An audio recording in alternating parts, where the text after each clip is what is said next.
2,000 displaced tricycle drivers and residents who own motorcycles in the city of Manila will now have jobs.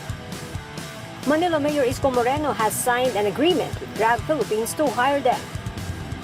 The partnership will allow the riders to become delivery personnel for Grab Food and Grab Express services.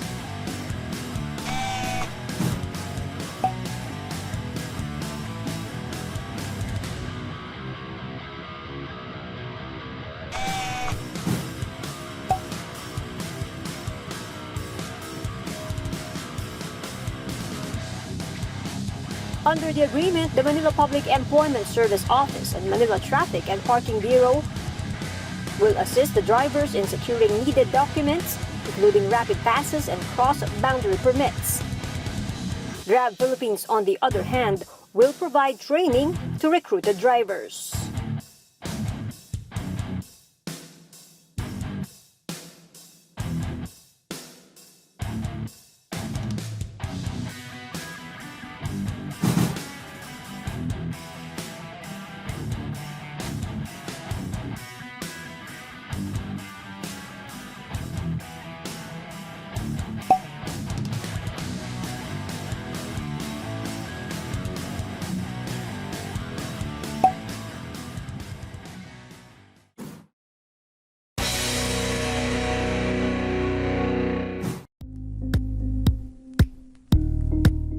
Thank you for watching Politico TV. Please like and subscribe to our channel for more videos.